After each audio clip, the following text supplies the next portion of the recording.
Good morning friends. World wide information में आप सबको वेलकम। आज एक और इंटरेस्टिंग टॉपिक जिसमें हम एनालाइज करेंगे हिंदुत्व को। हिंदुत्व का कॉन्सेप्ट देने वाला वीर विनायक दामोदर सावरकर, इसको एक्सपोज करेंगे।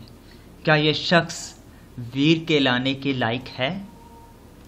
इन सब को सुनने के बाद आप खुद ही जान पाएंगे कायदे आज़म ने कब और क्यों एक अलग आज़ाद मुल्क बनाने की बात की थी। और इसी के तहत आप ये भी जान जाएंगे कि इस टाइम इंडिया का सेकुलरिज्म ख़तरे में है। अब सेकुलरिज्म क्या है, याद रखिएगा कि पॉलिटिक्स का रिलीजन के साथ कोई ताल्लुक ना होना सेकुलरिज्म है। पॉलिटिक्स रिलीजन के मैटर्स में इंटरफेयर ना करे, यह सेकुलरिज्म है। लेकिन नरेंद्र मोदी के आने के बाद पॉलिटिक्स रिलीजन के मैटर में इंटरफेयर कर रही है। देख सकते हैं कश्मीर का इशू, खालिस्तान मूवमेंट, बहुत सी एग्जांपल्स आगे चल के दूंगा और जो भी बात करूंगा उसका प्रूफ, डॉक्यूमेंटेशन नीचे डिस्क्रिप्शन पे मौजूद होगी। चलते हैं टॉपिक की तरफ। वीर विनायक दामोदर सावरकर, जो कि वीर कहने के लायक नहीं हैं। इनकी लाइफ को मैंने 3 पार्ट्स में डिवाइड किया है।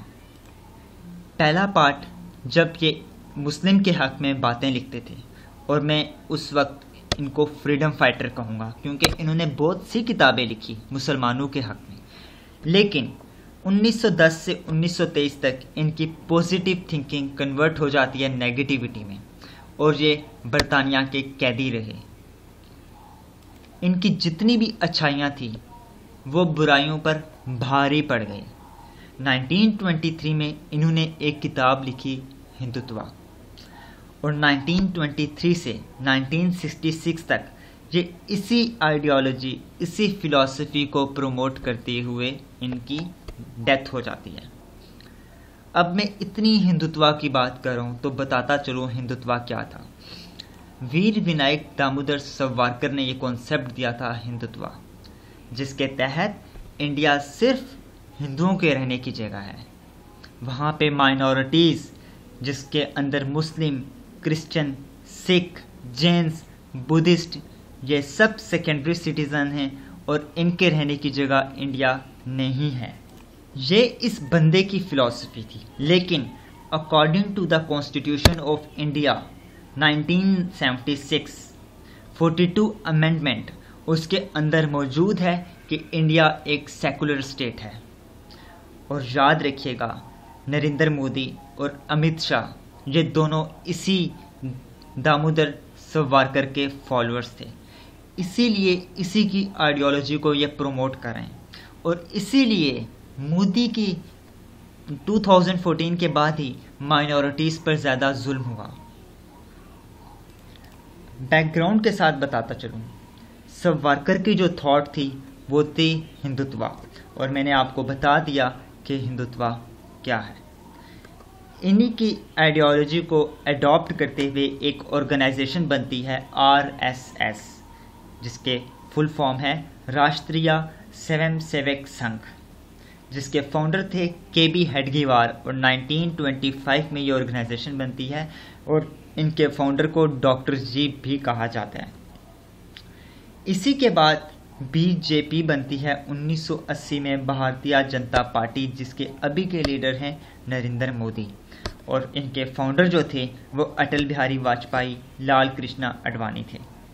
अब यहाँ पे सवाल पैदा होता है कि जब एक ऑर्गेनाइजेशन बन गई थी तो BJP की ज़रूरत क्यों आई? जो RSS थी वो एक कल्चरल ऑर्गेनाइजेशन थी। ये पॉलिटिकल मैटर्स में इंटरफेयर नहीं कर सकती थी। अगर ये पॉलिटिकल मैटर्स में इंटरफेयर करती तो मुग़ल इसको बैन कर देते। इसीलिए इन्होंने पॉलिटिकल मैटर्स में अपनी आइडियोलॉजी को प्रमोट करने के लिए एक सियासी जमात बनाई, जो कि RSS से हट के बनाएगी, और इसका नाम रखा गया BJP। लेकिन जितने भी RSS के फॉलोअर्स थे वो BJP के भी मेंबर्स बन गए, लेकिन उन मेंबर्स ने ये शो करवाया कि हम BJP के मेंबर्स हैं, RSS के मेंबर्स नहीं हैं।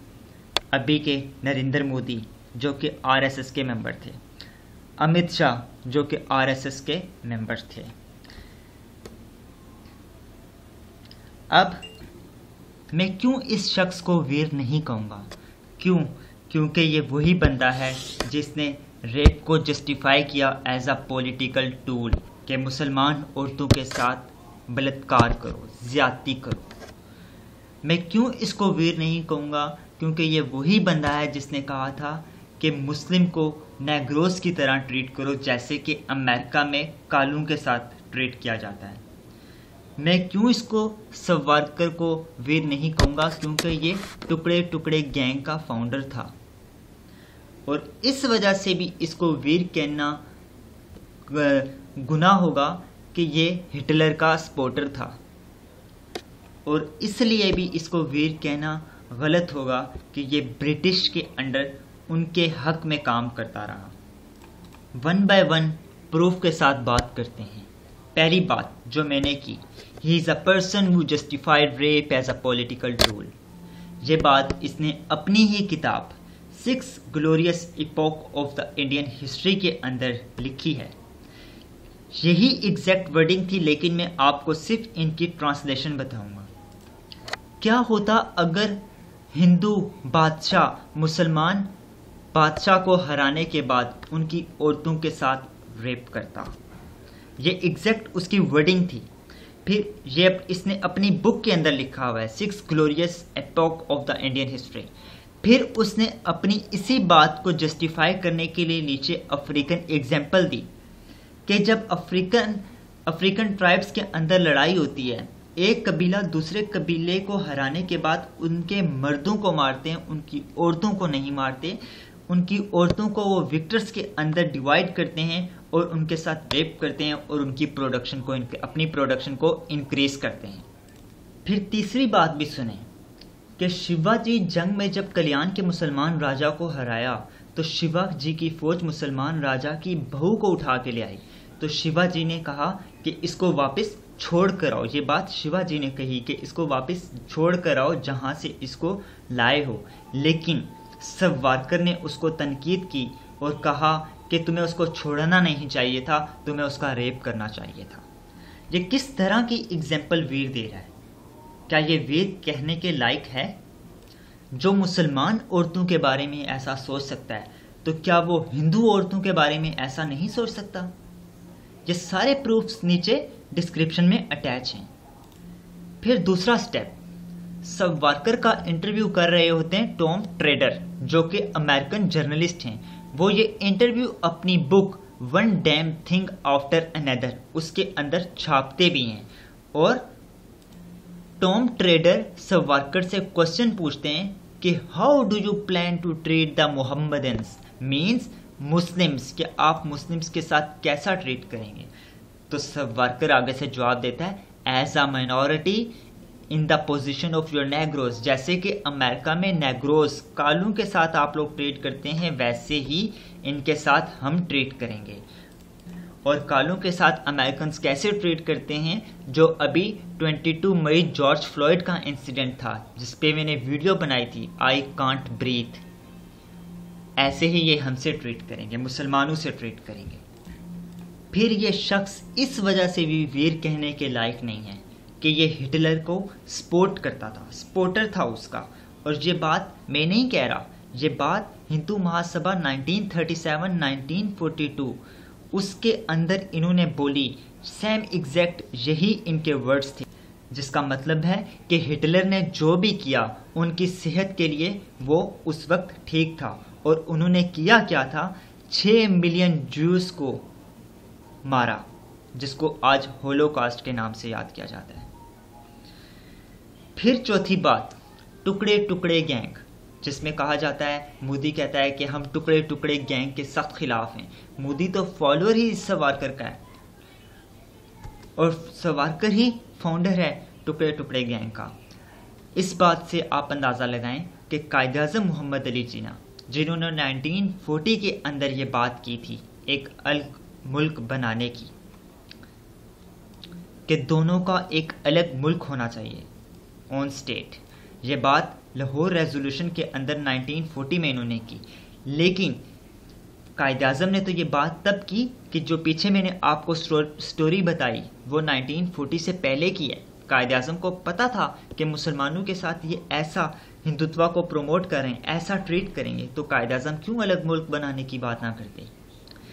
1940 में तो कायद-ए-आज़म ने बात की, लेकिन वीर विनायक दामोदर सावरकर इस शख्स ने यह बात 1937 के अंदर महासभा हिंदू महासभा कन्वेंशन में अहमदाबाद के अंदर ये बात बोली थी। और एग्जैक्ट यही वर्डिंग थी इन्वर्टेड कॉमास के अंदर, जिसको मैं ट्रांसलेट कर रहा हूँ। हिंदू और मुस्लिम एक नेशन नहीं बन सकते, ये एक यूनिटेरियन और होमोजीनियस नेशन नहीं हो सकते।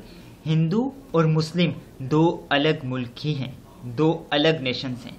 ये बात 1937 के अंदर पहले सावरकर ने बोली, जिसका लिंक डिस्क्रिप्शन में मौजूद है, और 1940 में कायद-ए-आज़म ने बोली। क्यों? क्योंकि उस टाइम हिंदू वीर सावरकर जिसको कहा जाता है वो मुसलमानों को अडॉप्ट करने के हक में ही नहीं था। जब वो शख्स मुसलमानों को अडॉप्ट करने के हक में नहीं था, तो ये मोदी कैसे मुसलमानों के हक में बेहतर होगा, जो कि इस विनायक दामोदर सावरकर का फॉलोअर था और है। मज़े की बात तो ये है कि जो सावरकर था वो बरतानिया ब्रिटिश के अंडर काम करता था, क्योंकि उसके अंदर उनका डर था, खौफ था, उन्होंने इसको कैद रखा हुआ था। और जो आज के हिंदू हैं वो सावरकर को भगत सिंह से कंपेयर करते हैं, वो सावरकर को भी उतनी अहमियत देते हैं जितनी कि इस भगत सिंह को देते हैं। अब जो बातें मैं आपको बताऊंगा तो आप अंदाज़ा लगाएं कि इन दोनों सावरकर और भगत सिंह में से वीर कौन है। जब ब्रिटिशर्स ने भगत सिंह को कैद किया तो भगत सिंह ने पंजाब के गवर्नर को ये लिखा हुआ है, ये उनका लेटर था, मैंने डिस्क्रिप्शन पे लिंक भी अटैच कर दिया है, कि उन्होंने ये लेटर लिखा पंजाब के गवर्नर को और उसको बोला, और उसके अंदर बोला कि अकॉर्डिंग टू कोर्ट मुझे जो डिक्लेयर किया गया है वो वॉर प्रिजनर है, और मुझे वॉर प्रिजनर के तहत ही सजा दी जाए, मुझे हैंग ना किया जाए और शूट आके गोली मारी जाए। ये इतना बहादुर था भगत सिंह, उसने ये बात लिखी।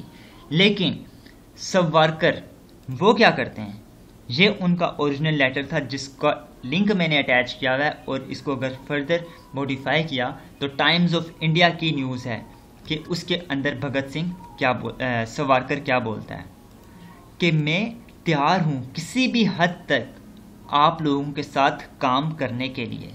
ये इतना डरता था, और इसी शख्स ने ये भी बोला था कि मैं ब्रिटिश आर्मी को ज्वाइन करने के लिए तैयार हूँ और उनकी मदद करूँगा, उनके साथ मिलकर काम करूँगा।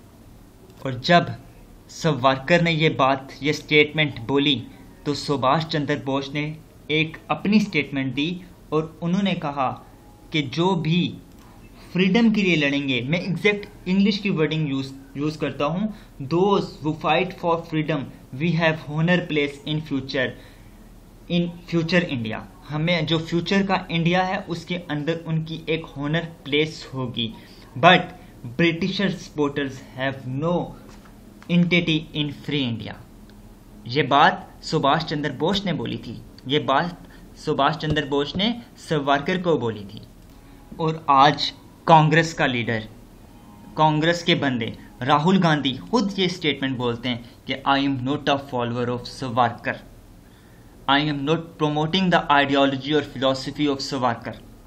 तो आप कैसे इस शख्स को वीर कह सकते हैं कि जिसकी थिंकिंग ही ऐसी थी, और जो उसके फॉलोअर्स हैं अमित शाह, नरेंद्र मोदी, जो कि इंडिया के प्राइम मिनिस्टर हैं भी, तो वो उसके जब फॉलोअर्स हैं तो वो उनकी बात को क्यों नहीं मानेंगे, वो कैसे इतने नेक हो जाएंगे। होप सो आपको ये सब बातें अच्छी लगी होंगी। Thank you for watching. इसी तरह की मज़ीद वीडियोस के लिए पेज को सब्सक्राइब कर लें। Thank you for watching. I really appreciate your time. Kindly subscribe this channel and press the bell icon for next videos.